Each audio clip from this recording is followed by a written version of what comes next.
할렐루야, 할렐루야. 6월 24일 화요 새벽 예배 주님의 전에 나오신 모든 성도님들을 예수님 이름으로 환영하고 또 축복합니다.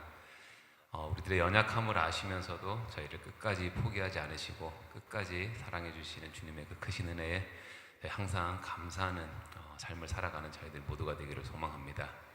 우리 시간이 찬송으로 함께 우리 믿음을 고백하며 나아갑시다.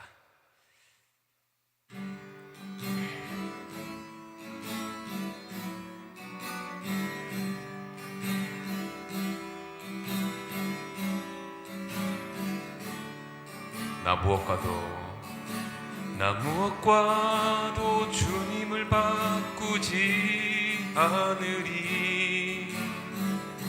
다른 어떤 은혜 구하지 않으리.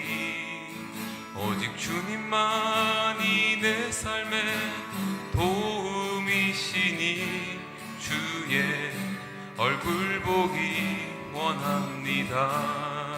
나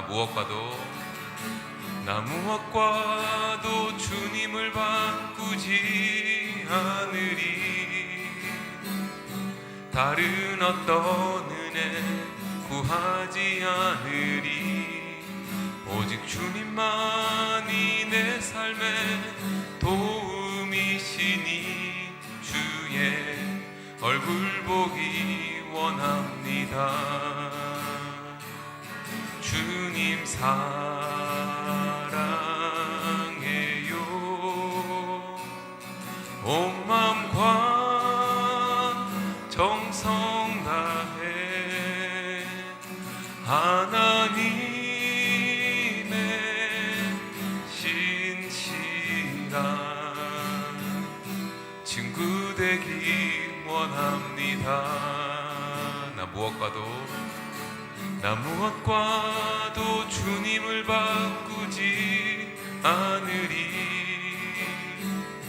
다른 어떤 은혜 구하지 않으리. 오직 주님만이 내 삶의 도움이시니 주의 얼굴 보기 원합니다. 다시 한번 고백할까요? 나 무엇과도 주님을 바꾸지 않으리. 다른 어떤 은혜 구하지 않으리. 오직 주님만이 내 삶의 도움이시니 주의 얼굴 보기 원합니다. 주님 사랑해요. 주님 사랑해요.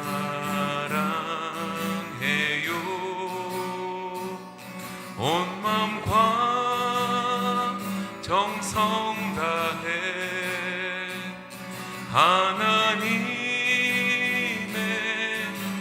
신실한 친구 되기 원합니다. 주님 사랑해요.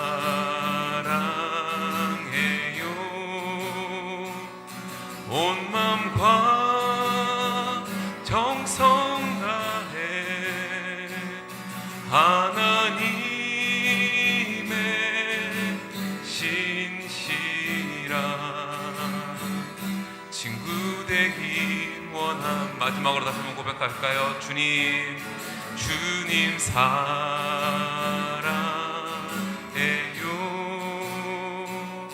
온 마음과 정성 다해 하나님의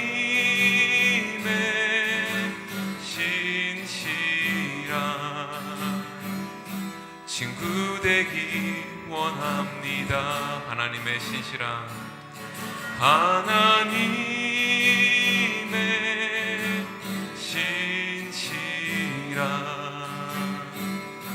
친구 되기 원합니다.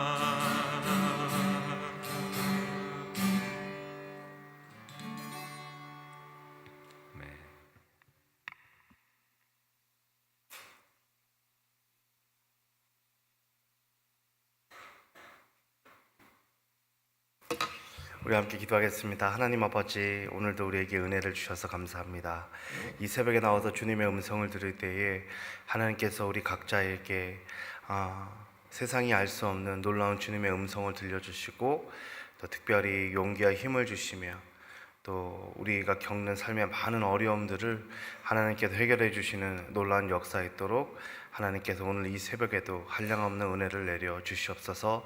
특별히 간구하는 것은 몸이 아파서 건강하지 못하여 하나님 앞에 기도하는 우리 성도들, 하나님 늘 불꽃 같은 눈동자로 지켜주시며 모든 아픈 부위를 치유해 주시고, 주님 앞에 나오는 그 믿음을 주님께서 기뻐하셔서 우리의 삶이 어느 곳에 있든지 하나님께서 늘 인도해 주시는 놀라운 사랑을 경험할 수 있도록 또한 역사하여 주시옵소서. 특별히 한빛의 모든 성도들 가정이 오늘 하루도 주님 안에서 지켜지며 평안히 지기를 간구합니다. 모든 것을 주님께 의탁하며 예수님의 이름으로 간절히 기도드립니다. 아멘. 오늘 하나님 말씀은요, 우리 시편 78편 56절에서 72절까지 말씀입니다. 같이 한번 하나님 말씀을 봉독하겠습니다. 그러나 그들은 지존하신 하나님을 시험하고 반항하여 그의 명령을 지키지 아니하며 그들의 조상들 같이 배반하고 거짓을 행하여 속이는 활같이 빗나가서 자기 산당들도 그의 노여움을 일으키며 그들이 조각한 우상들로 그를 진노케 하였음에 하나님이 들으시고 분내어 이스라엘을 크게 미워하사 사람 가운데 세우신 장막 곧 실로의 성막을 떠나시고 그가 그의 능력을 포로에게 넘겨주시며 그의 영광을 대적의 손에 붙이시고 그가 그의 소유 때문에 분내사 그의 백성을 칼에 넘기셨으니 그들의 청년은 불에 살라지고 그들의 처녀들은 혼인 노래를 들을 수 없었으며 그들의 제사장들은 칼에 엎드려지고 그들의 과부들은 애곡도 하지 못하였도다.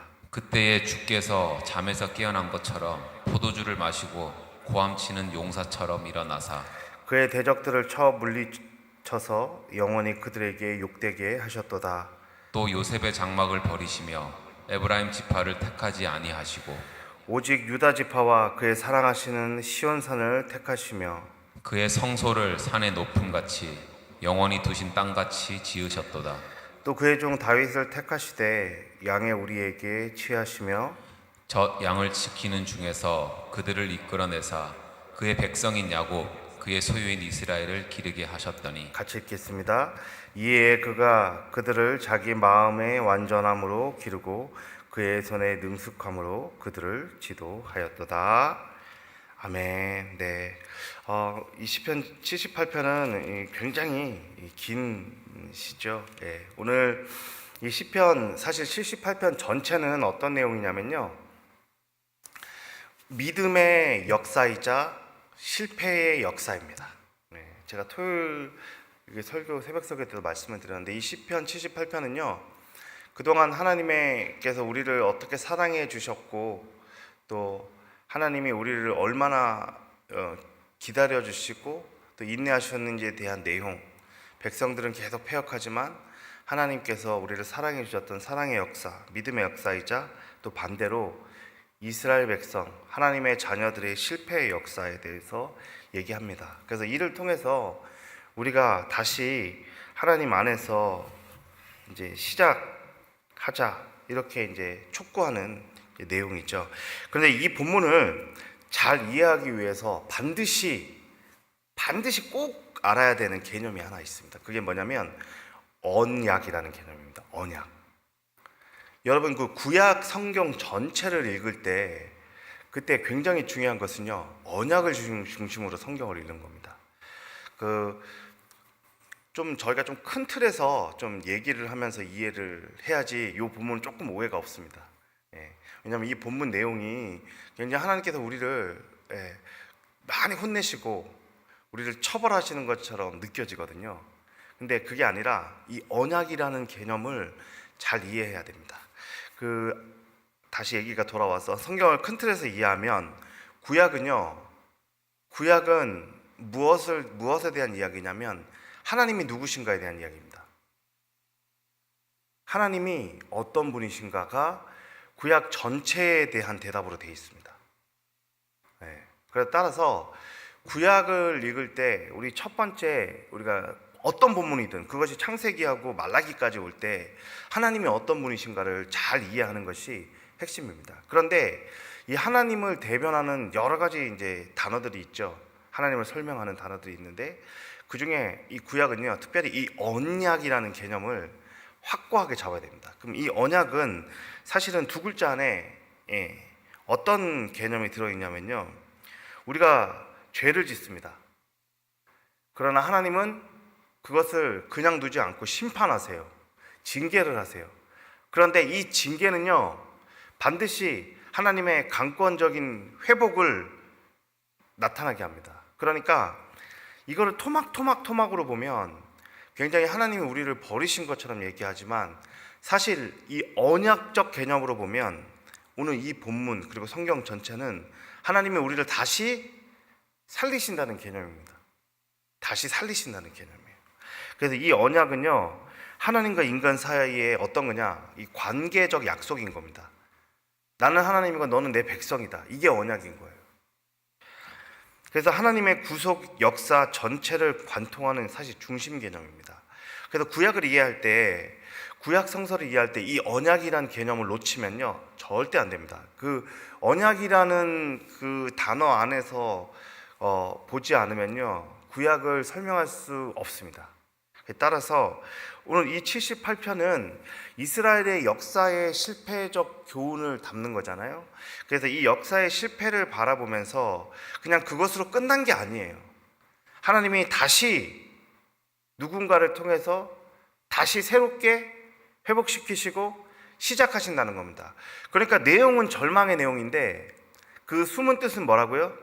희망의, 소망의 메시지가 될 수 있다는 거죠. 그래서 하나님은 자기 백성과 맺은 신실한 약속, 그게 뭐냐? 바로 이 언약이라는 겁니다. 뭐 언약이라는 거는 구약 전체에 나와 있습니다. 구약, 뭐 예를 들어서 아담하고의 언약도 있죠. 범죄하죠. 그러나 희생 제물을 통해서 다시 가죽 옷을 입혀가지고 내쫓지만 가죽 옷을 입혀서 내보내죠. 그 죽인 희생 제사가 예수님을 의미하잖아요. 그런 식으로 아담의 언약, 노아도 언약이 있죠. 노아. 그 다음에 아브라함, 모세, 다윗. 하나님이 어떤 사람을 세우시든 간에 하나님의 언약의 사건들이 모두가 다 삽입되어 있습니다. 그리고 마지막에 새 언약을 얘기하시죠. 새 언약. 이까지 이렇게 오는 겁니다. 이 언약은요, 어떤 형태 같은 게 있어요. 형태. 예를 들어서 하나님이 아브라함에게 축복해 주세요. 그리고 약속하십니다. 하늘의 별과 같이 땅에 있는 모래와 같이 내 자손들이 많아질 거다. 이게 언약이죠. 네, 언약입니다. 그리고는 계속 아이를 갖지 못하죠. 그럼에도 하나님의 약속이 신실하게 이루어지잖아요. 네, 그런 겁니다. 또 그 조건이 있고요. 거기에 순종이 있습니다. 하나님 말씀을 순종하면 너희가 복을 받을 것이고 순종하지 않으면 너희는 처벌받게 될 것이다. 이게 이제 이 순종이죠. 그리고 또 뭐가 있죠? 할례 같은 거 있잖아요. 예전에 이제 이스라엘 백성들 성기의 표피를 잘라가지고 하나님의 자녀인 것을 표시했잖아요. 할례 같은 거, 무지개 같은 거 있죠. 무지개. 성경에 나오는 무지개. 이것도 하나님의 언약입니다. 그래서 성경은요, 모든 구속 역사는 이 언약을, 하나님의 약속을 통해서 진행됩니다. 사실 약속보다 더 정확한 의미는 언약이죠. 이 언약에서 진행이 되고 예수 그리스도가 이 언약의 완성자 되세요. 완성자가 되시죠. 그래서 하나님은 이 언약이라는 것을 통해서 자기 백성과 교제하시고요, 끝까지 신실한 사랑을 나타내십니다. 그래서 여러분, 우리가 무엇을 하든지 간에 하나님께서 여러분 가운데 우리 모두에게 언약의 말씀이 있거든요. 그렇기 때문에 무슨 일을 하든지 간에 하나님한테 이 약속의 말씀을 받으시는 게 그게 되게 중요합니다. 그것이 신앙생활의 거의 핵심입니다. 그러니까 정말 고난 가운데, 어려운 가운데 있는 사람도 이겨낼 수 있는 힘이 뭐냐? 이 언약의 말씀이고요, 약속의 말씀이고요. 우리가 알 수 없는 미래에 좀 내가 손해 볼 수 있고, 또 내가 어떤 믿음의 결단을 할 때도 그것을 보증하는 것이 뭐냐면 언약의 말씀입니다. 그래서 성경은요, 히브리서도 그렇게 얘기하죠. 믿음은 바라는 것들의 실상이고 보지 못하는 것들의 증거래요. 그 믿음의 원천이 어디에서 나오냐면 약속의 말씀. 그렇게 돼 있습니다. 그래서 56절에서 58절을 이렇게 쭉 읽어보면요, 그들이 하나님을 시험하며 하나님을 화나게 했다는 거예요. 그들이 하나님을 시험하고요, 그들이 하나님을 반항하고 그의 명령을 지키지 아니한대요. 그러니까 이 언약적 개념으로 보면 이 약속을 깨트린 게 누구라고요? 이스라엘 백성이에요. 이 죄가 약속을 깨트리죠. 약속을 깨트리면 하나님은요, 심판을 하시는데 이 심판 너머에 확실하게 뭐가 있다고요? 회복이 있다는 겁니다. 그래서 여기에서 오늘 읽었던 56절에 시험하고 그리고 반항했다는 말을 여러분 주목하셔야 돼요. 출애굽 이후에 이스라엘 백성들이 하나님의 율례, 하나님의 말씀과 하나님의 기적, 표적이라고 하죠. 기적들이 반복적으로 있었음에도 그 말씀을 순종하기에 거부했다는 거예요. 그 이유가 뭐냐? 마음속에 하나님 대신 우상을 마음에 뒀다는 겁니다. 58절에 보면 자기 산당들로 그의 노여움을 일으키고 그들의 조각한 우상들로 그를 진노하게 했다. 이건 성경의 기자가 얘기하는 겁니다. 근데 여러분 잘 보셔야 될 게 두 가지가 있습니다. 첫 번째는 이거 해석하는 문제인데, 보통 사람들이요, 어떤 일을 할 때 되게 자기방어적입니다. 따라서 내가 뭘 이렇게 잘했냐 잘못했냐를 객관적으로 보는 게 되게 어렵습니다. 저희 아이도 제가 가끔 잘못하면 야단치잖아요. 그러면 항상 무죄를 자기는 무죄다 이렇게 얘기합니다. 방어적으로. 아빠 나는 그런 의지가 아니었다. 방어합니다. 근데 사실 딱 보면 잘못한 거거든요. 그런데 본인은 방어적으로 얘기를 해요. 그런데 제가 사랑 안에 있잖아요. 우리 자녀가 야단치는 것은 가는 길이 잘못됐기 때문에 바르게 가도록 코칭하고 지도하는 건데, 그럼에도 아빠가 나를 사랑해 주는 것을 알매도 사람은요 되게 방어적입니다. 방어적이에요. 저도 항상 이렇게 보면요, 많은 사람들 중에 이제 뭐 제 자신을 자주 보잖아요. 이게 부끄럽지만 저를 자꾸 과대평가하는 생각이 들 때가 있어요. 실제로는 그렇지 않은데, 그러니까 우리 모든 사람은요 자기를 방어하고 또 자기에 대해서 나는 좋은 사람이다 이렇게 평가하기도 합니다. 근데 성경은 그 기준이 되잖아요. 그러니까 나는 괜찮다고, 나는 신앙생활 잘한다고 생각하지만 그 기준은 뭐라고요? 성경인 거예요. 그러니까 내가 잘한다고 생각하면 안 됩니다. 그 직장 같은 데서도 업무 평가 같은 거 하지 않습니까?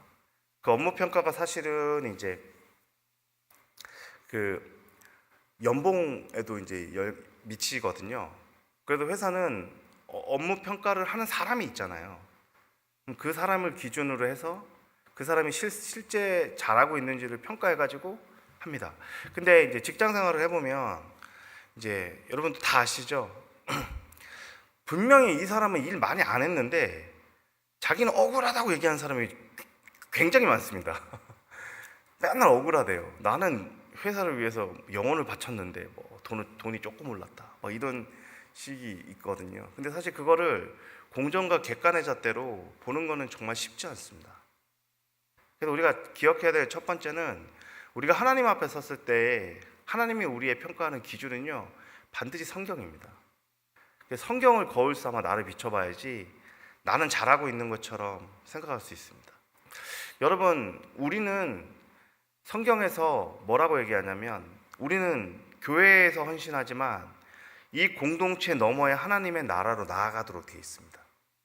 그러니까 건강한 교회는요, 교회 안의 교회가 아니고요, 교회 너머 교회입니다.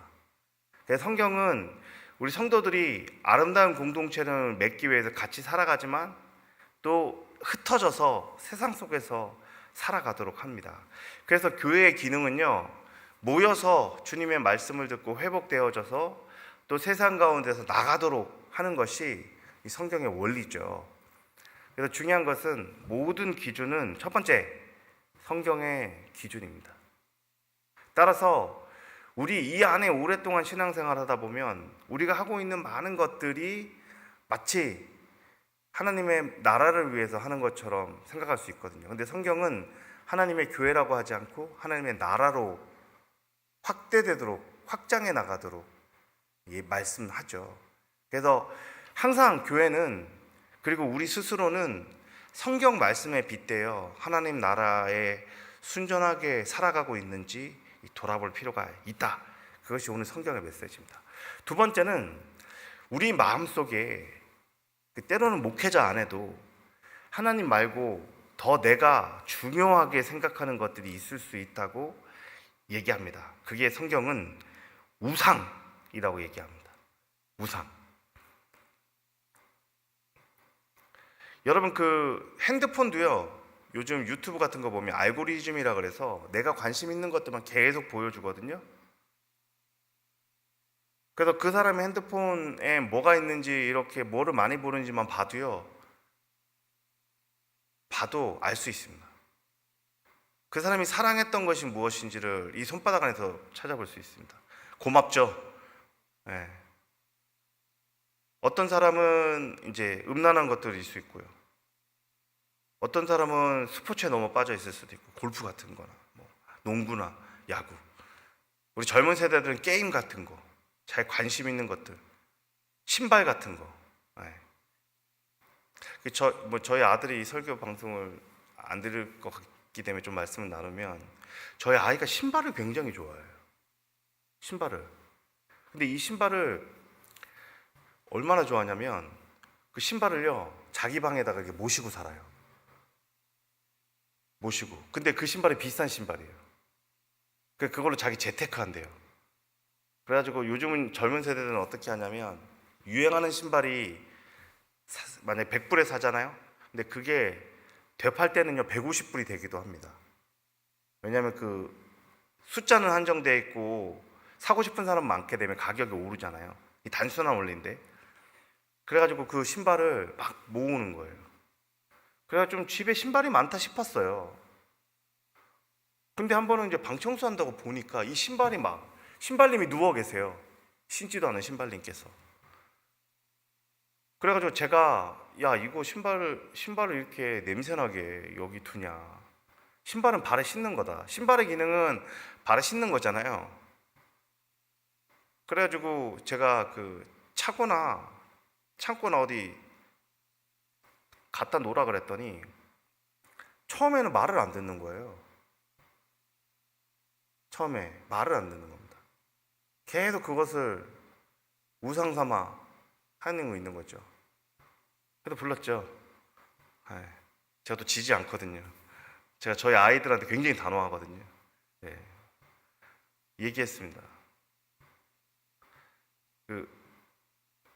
아무 일이 아닐 수 있지만 네가 하나님 이상 사랑하는 모든 것들, 그리고 네가 하나님보다 관심 두는 모든 것들이 우상일 수 있다는 거죠.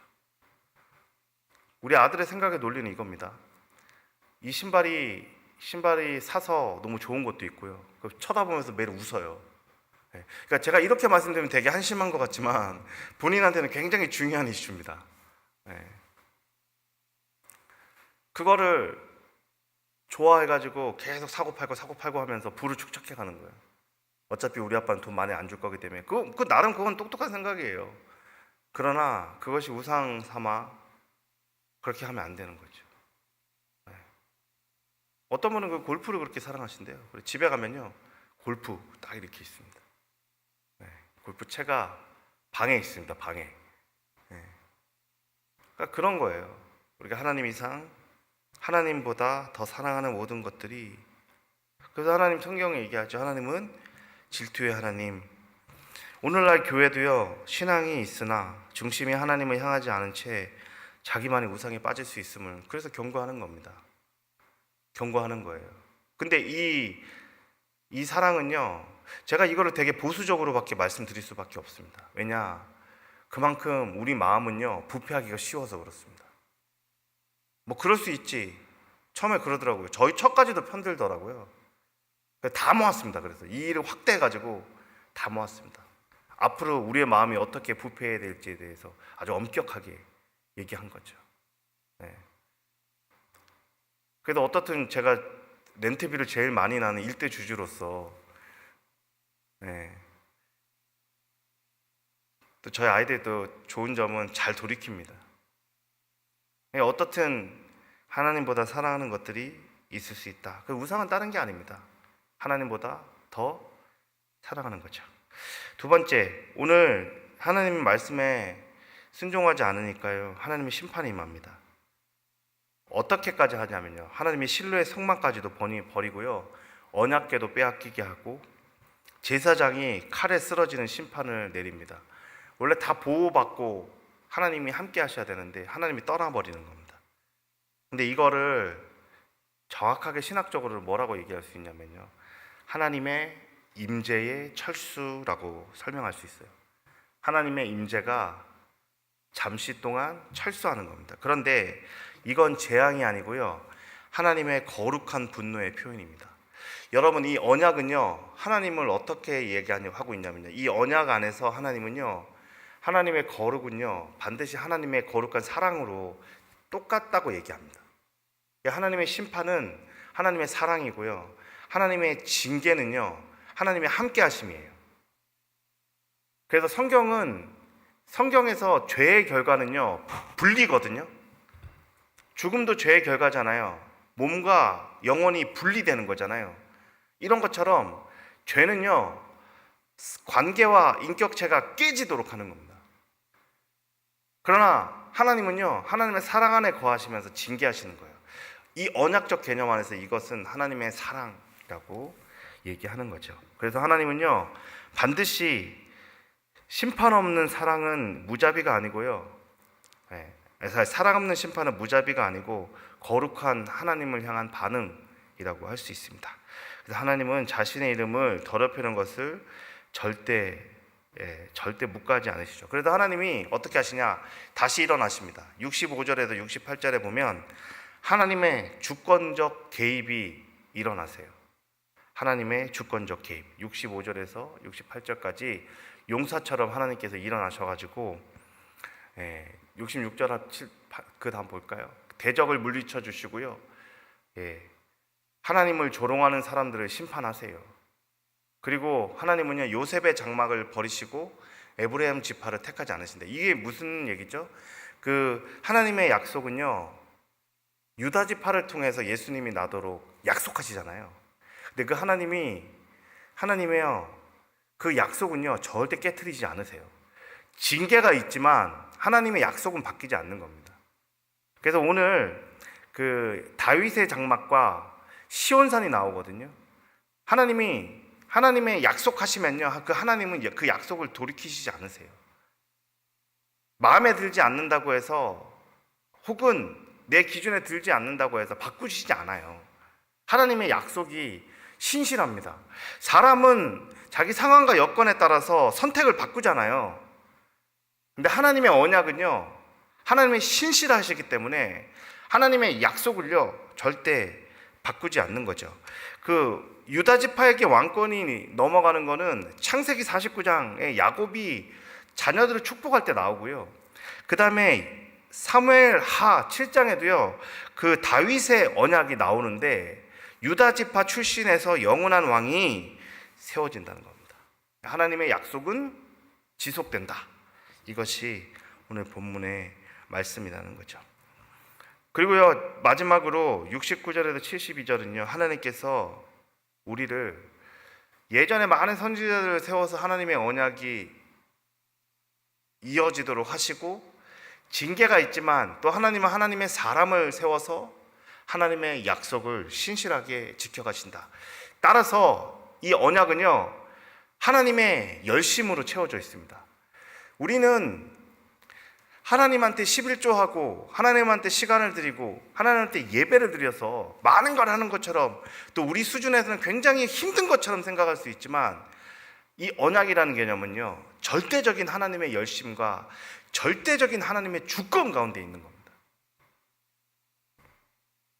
그래서 오늘 하나님이 다윗을 세워가지고요, 어떻게 하셨냐? 능숙한 마음, 완전한 마음과 능숙한 손으로 돌보세요. 돌보세요. 저는 오늘 이 말씀을 보면서 생각하는 게요, 이 리더 그리고 하나님의 사람들을 섬기는 일은요, 이 성실해야 될 것 같아요. 성실한 섬김을 통해서 되는 겁니다. 자기의 마음의 완전함을 기르고 그의 손에 능숙함으로 그들을 지도했다는 거예요. 근데 여러분, 완전함으로 마음을 기르는 거는요, 하나님하고 관계가 가까워지는 겁니다. 근데 이건 뭐냐? 이거는 그냥 하나님한테 계속 찾아가는 거예요. 친해지려고. 그리고 그의 손에 능숙함으로 그들을 지도했다는 거는, 능숙하다는 거는요, 계속 이 일을 많이 했다는 거예요. 이 두 가지 공통점이 뭔 줄 아세요? 성실함입니다. 성실한 섬김, 이것들이 우리를 하나님의 공동체 안에서 건강하게 살아갈 수 있도록 인도하신다는 거죠. 근데 이분이 누구시라고요? 바로 예수 그리스도라는 겁니다. 예수 그리스도. 마음의 완전함과 손의 능숙함으로 우리를 인도하셨던 영원한 이 언약의 완성자, 바로 예수 그리스도죠. 그래서 여러분, 오늘 하루로 살아갈 때 첫 번째, 우리에게 징계가 있을 수 있습니다. 근데 그거는 하나님의 언약 가운데 있다. 그래서 오늘 내가 낙심하고 힘든 사람은요, 첫 번째 기억해야 될 것은, 하나님이 나를 사랑하시는 것을 절대로 의심하지 마십시오. 그것이 어떤 삶의 문제든지 간에 하나님이 우리를 사랑하시는 것을 기억하십시오. 두 번째, 나는 잘하고 있는데 평탄하다면 여러분 삶의 기준을 하나님보다 더 사랑하는 것이 있는지 없는지를 잘 보셔야 합니다. 마지막으로, 우리의 실패와 반복된 불순종 속에서도 하나님은요, 오늘 회복의 다윗, 회복의 예수 그리스도를 통해서 인도하신다는 거예요. 오늘 우리가 기도할 때에 성령께서 무시로 우리의 구할 바를 알게 하시고 깨닫게 하시고 인도해 나가시거든요. 그래서 우리가 기도할 때도요, 하나님의 임재를 경험하는 것, 그것이 매우 중요합니다. 여러분, 오늘도 우리 하루를 살아가면서요, 여러분 주님 앞에 간구하십시오. 하나님의 약속의 말씀은 내 삶에 영원합니다. 이 믿음의 선포가 우리를 능히 이기게 하는 힘이 될 줄 믿습니다. 우리 같이 한번 기도하겠습니다. 하나님, 이스라엘처럼 실패하는 우리에게도 다시 다윗을 세우듯이 회복의 기회를 주시는 주님을 찬양합니다. 우리의 마음을 완전하게 하시고 맡겨진 사명을 능숙한 손으로 감당하는 주의 종 되게 하옵소서. 하나님, 우리는 잘하는 줄 알지만 우리의 기준이 늘 하나님 말씀 앞에 서게 하여 주시옵소서. 하나 더 간구하옵기는, 하나님, 내가 곤고하고 어려움에 빠져 있으며 넘어질 때 있을지라도, 그리고 때로는 나의 범죄로 하나님 앞에 징계를 받을지라도 다시 우리를 일으키시고 회복시키시는 하나님의 언약 가운데 있음을, 그래서 하나님께서 거룩한 분노를 가지고 우리를 지켜보고 계심을, 그리고 진노 중에라도 우리에게 긍휼이 있지 않고 우리를 지키시는 분임을 믿음으로 깨닫고 고백하게 하여 주셔서 한빛의 모든 성도들이 다시 일어서는 놀라운 은혜를 누리게 하여 주시옵소서. 모든 것을 주님께 의탁하며 예수님의 이름으로 간절히 기도드립니다. 아멘.